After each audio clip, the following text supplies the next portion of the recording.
आदरणीय श्रोताहरू, NRNpress.com को प्रस्तुति सीधा कुरा रेडियोमा यहाँहरूलाई स्वागत छ।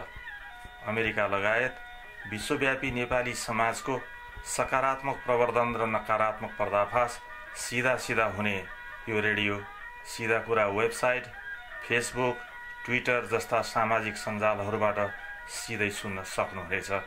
हरेक दिन बिहान वा साँझ एउटा नयाँ प्रस्तुति लिएर आउने जमर्को गर्नेछौँ।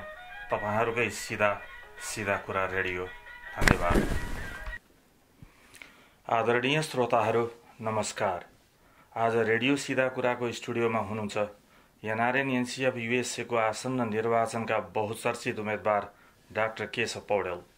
पोहोर सालको निर्वाचनदेखि नै डाक्टर पौडेल चर्चाको शिखरमा हुनुहुन्छ।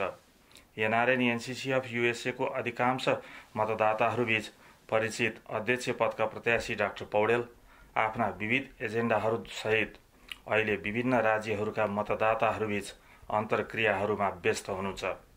डाक्टर पौडेलको यही व्यस्तताबीच आज बिहान उहाँसँग रेडियो सीधा कुराले बातचित गर्ने अवसर पाएको थियो।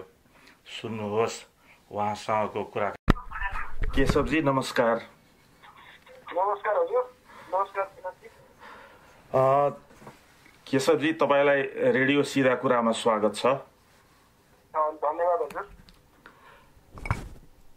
कस्तो भइरहेछ त तपाईको यो NRN NCC USA को निर्वाचनको दौडधुप के छ, कस्तो छ? यसो सरसर्ती एकदम छोटोमा भनिदिनुस् त प्लिज। अब म आफू उम्मेदवार भएको हुनाले मलाई चाहिँ एकदमै राम्रो लागेको छ। म धेरै ठाउँहरूमा पुगेँ, साथीहरूको एकदमै आत्मीयता, सहभागिता र सहयोग पाउने वचन पाएको छु। त्यो भएको हुनाले म एकदम उत्साहित छु र अहिलेसम्म एकदमै अभूतपूर्व लहर आएको छ र मलाई जहाँसम्म लाग्छ अहिलेसम्म म एकदमै सफल भएको छु। अहिलेसम्म कतिवटा राज्यहरूमा पुग्नुभयो त तपाईँ?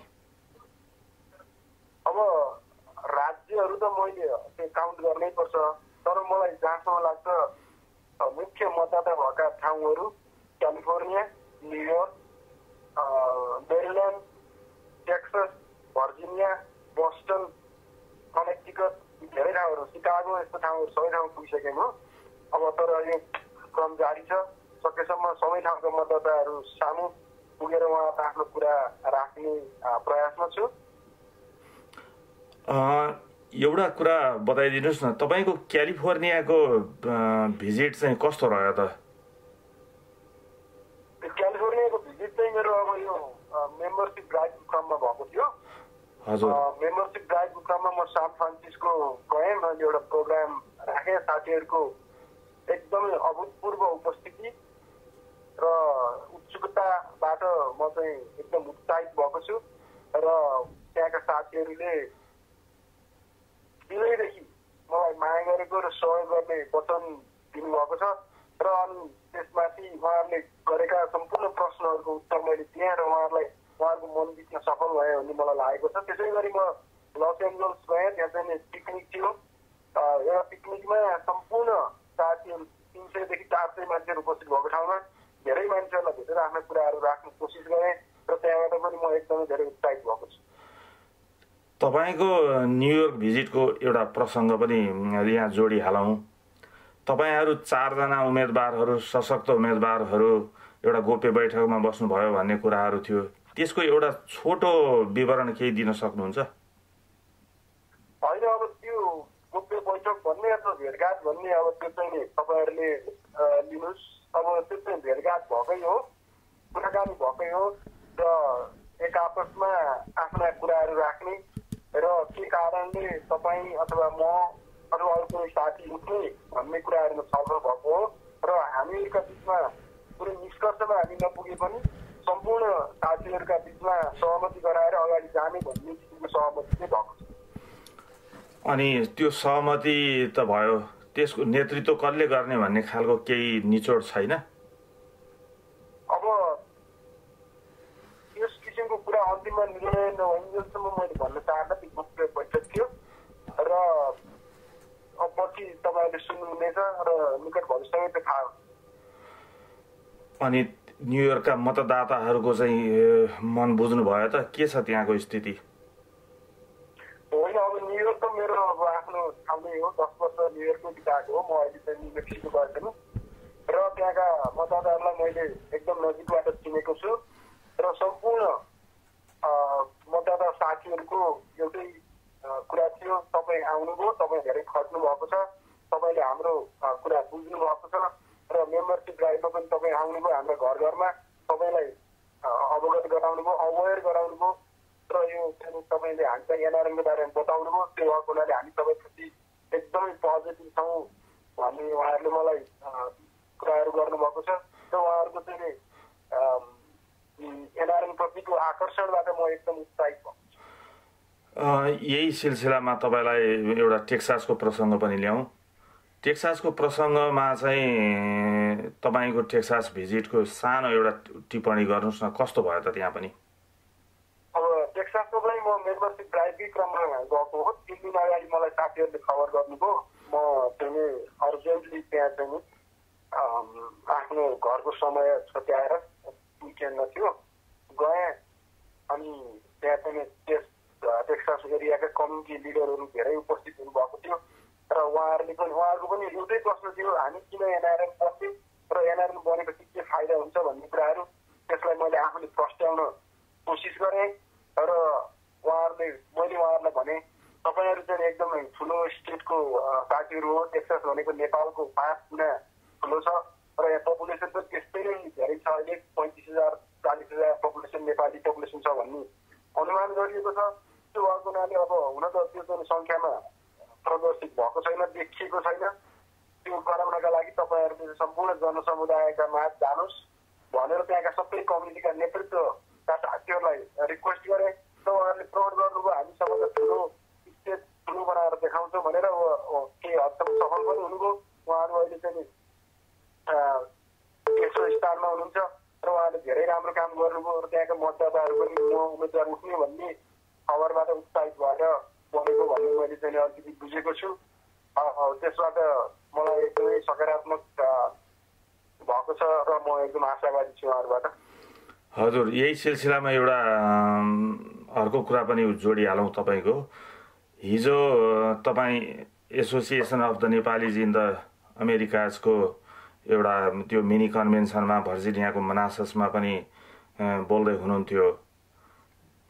कस्तो पाउनुभयो त्यो कन्भेन्सनमा? तपाईँको उपस्थितिले केही सन्देश बाहिर निकाल्यो त्यहाँ तपाईँको पक्षमा, अथवा के छ त्यो बारेमा एउटा टिप्पणी उठाउनुहोस् न। होइन, अब सन्देश कस्तो आयो भन्ने कुरा त अब जनमानसले भन्ने कुरा हो। तर मैले हेर्दाखेरि म उम्मेदवारको हिसाबले मैले धेरै साथीहरूसँग त्यहाँ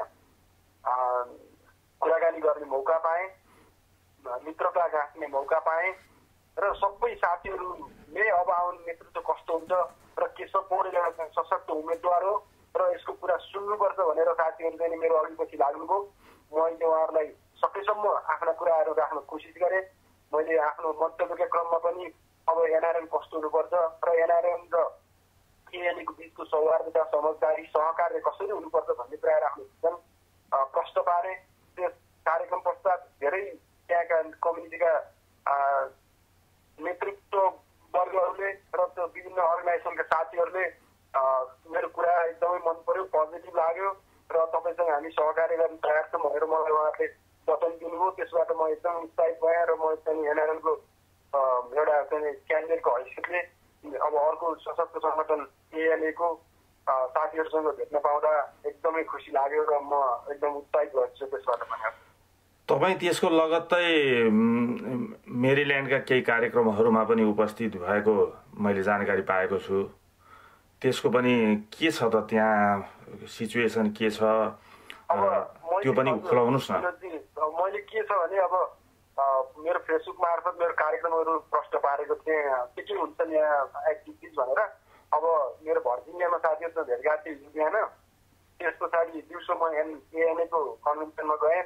बेलुकी चाहिँ मेरो मेरील्यान्डका साथीहरूसँग पर्सनल भेटघाट र अनि तनहु समाजले आयोजना गरेको रात्रि भोजको कार्यक्रम थियो र जहाँ जहाँ म जान्छु त्यहाँ एकदम उत्साह छ र साथीहरूको जनमानसमा एनआरएम प्रतिको लहर बढेको छ र उहाँहरू एक्साइटेड हुन्छ। अब त्यहाँ एक दुईजना वक्ताहरूले भन्नुभयो यति ठुलो तनहुँको समाजको उपस्थिति चाहिँ हामीले पहिलोपटक देखेको हो। कसरी लहर आयो भनेर धेरै साथीहरू धेरै वक्ताहरूले त्यहाँ भन्नुभयो। भनेपछि एक किसिमको लहर एक किसिमको तरङ्ग उत्पन्न भएको छ एनआरएनमा। अब साँच्चै एनआरएन सम्पूर्ण नेपालीहरूको हुन्छ कि भन्ने स्थितिमा हामी पुगेका छौँ र त्यसका लागि मेरो प्रयास हर दिन जारी रहनेछ। र अब आज पनि फेरि मेरो प्रोग्राम छ 12 बजीदेखि 4 बजीसम्म मेरो इन्टरेक्सन प्रोग्राम छ। यहाँका साथीहरूलाई लिएर बाल्टिमोरका सम्पूर्ण साथीहरूलाई निमन्त्रणा गरिएको छ र मलाई जहाँसम्म विश्वास छ यो प्रोग्राम एकदमै सफल हुनेछ र मैले आफ्ना कुराहरू जनमानस समक्ष राख्ने अवसर पाउनेछु। अर्को एउटा कुरा जोडिहालौँ तपाईँलाई। तपाईँको यो मिड अमेरिका विशेष गरी इलिनोई, मिशिगन, इन्डियाना अथवा अनि अलिक पर पश्चिममा कोलोराडोसम्मको के छ, त्यतातिर पनि भिजिट गर्नुभयो? के छ त्यहाँको सिचुएसन? अब मेरो म आफू बस्ने मिडवेस्टै भएको हुनाले साउथ वेस्ट मिडवेस्टतिर पश्चिमतिर न्यू मेक्सिकोमा बस्ने भएको हुनाले त्यता वरिपरिका सम्पूर्ण साथीहरूसँग कम्युनिकेसनमा बसिरहेको छु। अब पर्सनल्ली अहिले यही चुनावको सिलसिलामा त म कोलोराडो गएको छैन, तर चुनाव सुरु हुनुभन्दा केही महिना अगाडि त्यहाँ गएर मैले एनआरएनको फोरम चलाएको थिएँ। त्यहाँबाट साथीहरूसँग धेरै सम्बन्ध र मित्रता गाँच्ने अवसर पाइयो। अब सिकागोमा मेम्बरसिप ड्राइभको क्रममा गएर आफ्नो कार्यक्रम गरेको थिएँ र त्यहाँबाट अहिलेसम्म पनि साथीहरू एकदमै प्रभावित हुनुभएको छ र उहाँहरूले मलाई अहिले पनि फोन गरेर ल तपाईँको कुराहरू हामी सुन्न चाहन्छौँ, फेरि आउनु पर्यो। अब तपाईँले अस्ति हामीलाई उत्साहित बनाउनु भयो, हामी मेम्बर बन्यौँ, अब तपाईँ फेरि आउनुहोस्, हामी कसरी भोट हाल्ने, के गर्ने, के गर्ने, कस्ता किसिमको कार्यक्रमहरू ल्याउनुहुन्छ ती कुराहरू फेरि हामी सल्लाह गर्न इच्छुक छौँ भन्नुभएको छ। त्यस्तै गरी मिशिगनका साथीहरूले पनि इन्भाइट गर्नुभएको छ। सम्पूर्ण साथीहरूले इन्भाइट गर्नुभएको छ। अब कति गर्न सकिन्छ समयको पाबन्दीले गर्दा कति ठाउँमा छुट्याउनु पर्ने अथवा स्काइपबाट अथवा फोन कन्फरेन्सबाट गर्नुपर्ने स्थिति छ। तर मैले सकेसम्म समयले भ्याएसम्म सम्पूर्ण ठाउँमा भौतिक रूपले उपस्थित भएर कार्यक्रमलाई अलिकति सुस्तता दिने र सम्पूर्ण जनसमुदायको आशा र भरोसालाई प्रतिनिधित्व गर्ने काम गर्ने खोजिरहेको छु। हवस्, तपाईँलाई म फेरि एकपटक न्युयोर्क लिएर आउँछु। अब एनआरएन एनसिसी युएसएको केन्द्रीय कार्यालय न्युयोर्क भनेर भनिएको छ। यतिखेर तपाईँ त्यहाँ सल्लाहकार पनि हुनुभयो, सबै हुनुभयो, एजिएमको कुराहरू उठिरहेको छ, एजिएम पनि अगाडि आइरहेको छ। तपाईँको खास एजेन्डा 1, 2, 3 के छ एकचोटि भनिदिनु न सरसर्ती। एक नम्बर एजेन्डा भनेको यो एनआरएनलाई अहिले 300बाट 4000, 4000बाट 12000 भएको स्थितिमा यसलाई चाहिँ एटलिस्ट 25000 अथवा 40000 को हाराहारीमा कम्तीमा डबल 2 वर्षमा अथवा सकिन्छ भने सम्पूर्ण नेपालीहरूको चाहिँ एउटा सङ्गठन बनाउने र मेम्बरसिप ड्राइभमा नै मेरो समय खर्च हुनेछ। त्यसका लागि चाहिँ मैले विभिन्न किसिमको फिजिकल मिटिङहरू र चाहिँ कार्यक्रमहरू विभिन्न रिजन र क्षेत्रमा ल्याएर त्यो गर्ने त्यो मेम्बरसिप ड्राइभ गरी यो एनआरएनलाई ठुलो बनाउने एउटा पहिलो प्राथमिकतामा छ। दोस्रो कुरा भनेको अब नेपाल र नेपालीहरूले जहाँ बसे पनि नेपाल र नेपालीका भएका तीव्र दक्षताहरूलाई प्रयोग गर्नका लागि विभिन्न किसिमका फोकल ग्रुपहरू बनाउने र ती फोकल ग्रुपका मान्छेहरू जस्तै डाक्टर, इन्जिनियर, लयर अथवा चाहिँ इकोनोमिक अर्थशास्त्रविदहरू, अब चाहिँ विभिन्न पिएचडी गरेका साथीहरू सबैलाई एकत्रित गरेर छुट्टा छुट्टै फोकल ग्रुप बनाएर विशेषज्ञहरूको एउटा टिमबाट नेपाल र नेपालीका लागि नेपाल र अमेरिकामा के गर्न सकिन्छ त भन्ने कुराहरू एउटा निर्क्युल गर्ने र टेक्नोलोजी ट्रान्सफर गर्नका लागि नेपालमा चाहिँ अमेरिकाको टेक्नोलोजी कसरी पठाउने भन्ने कुरालाई हामीले एउटा चाहिँ दिशानिर्देश गराउने एटलिस्ट त्यो किसिमको एउटा सिस्टम बसाउने मैले योजना गरेको छु। र त्यो गर्दाखेरि जसरी अमेरिकाबाट इन्डियामा मान्छेहरू फर्के त्यसै गरी नेपालमा पनि अमेरिकाबाट नेपालमा मान्छेहरू फर्कन सक्ने रिभर्स माइग्रेसनका कुराहरू त्यसको चाहिँ प्रस्तुति बुझ्ने र त्यसलाई कसरी गर्न सकिन्छ भन्ने कुराहरू मेरो कमिटीले म आफू यदि निर्वाचित भयो भने गर्ने एउटा मेरो मुख्य एजेन्डा छ। त्यस्तै गरी अर्को तेस्रो एजेन्डा भनेको एनआरएनको अमेरिकामा बसेका एनआरएनहरूलाई नेपाली नागरिकताको निरन्तरताको एकदम महत्त्वपूर्ण कुरा छ। त्यस्तै गरी अमेरिका संसारभरिका सबै मान्छेहरूले त्यही चाहेका छन् र ती मान्छेहरूको भावना प्रतिनिधित्व गराउनका लागि संविधानमा अहिले बन्दै लागेको संविधानमा चाहिँ नागरिकताको अधिकार लेखाउनका लागि अरू अन्य चाहिँ नेसनल कमिटी र अन्तर्राष्ट्रिय समन्वय समितिहरूसँग समन्वय गरी त्यसलाई जोरदार रूपमा उठाउने र त्यो नागरिकताको अधिकारलाई संविधानमा प्रत्याभूति गराउने मेरो तेस्रो र महत्त्वपूर्ण माग हुनेछ। र अब चौथो माग भनेको दोहोरो करका कुराहरू छन्, उद्योग व्यवस्था नेपालमा लाने कुराहरू छन्। र अब नेक्स्ट पाँचौँ कुरा भनेको हामीले चाहिँ अमेरिकामा बसिसकेपछि हामी अमेरिकामा आउँछौँ भिजिटर अथवा चाहिँ कोही एउटा स्टुडेन्ट भिसा लिएर आउँछौँ, त्यसबाट वर्किङ भिसामा जान्छौँ, वर्किङ भिसाबाट चाहिँ हामी ग्रिन कार्डमा जान्छौँ, ग्रिन कार्डबाट सिटिजन पास टु सिटिजनसिप हुन्छ। र त्यो भइसकेपछि हामी अमेरिकै बस्न चाहने, अमेरिकामै केही गर्न चाहने नेपालीहरूलाई कसरी उहाँहरूलाई हेल्प गर्न सकिन्छ। अब चाहिँ तपाईँको चाहिँ अमेरिकाको सामाजिक, राजनीतिक र अरू आर्थिक कार्यक्रमहरूमा लागेका नेपाली साथीहरूलाई कसरी सहयोग गर्न सकिन्छ, उहाँहरूलाई हेल्प गर्नु एनआरएनको महत्त्वपूर्ण काम हो। जसरी अब चाहिँ अब यो भर्जिनियामा चाहिँ अब हाम्रो नयाँ साथी चाहिँ स्टेटको के अरे त्यहाँको चाहिँ लोकल गभर्मेन्ट उठ्न खोज्नु भएको छ, जीवन तिवारी। अर्को चाहिँ अहिले मेरिल्यान्डमै उठिराख्नु भएको छ, एसपी भण्डारी लास्ट इयर उठ्नु भएको छ, फेरि अहिले पनि काम गरिराख्नु भएको छ। त्यसै गरी चाहिँ अन्य ठाउँहरूमा विभिन्न उम्मेदवारहरू उठेका छन्। ती साथीहरूलाई कसरी चाहिँ अमेरिकाको मेन स्ट्रिममा प्रवेश गराउनु भन्ने कुरा पनि एनआरएनले सोच्नुपर्छ। र मैले त्यसका लागि कार्यक्रमहरू ल्याउँछु।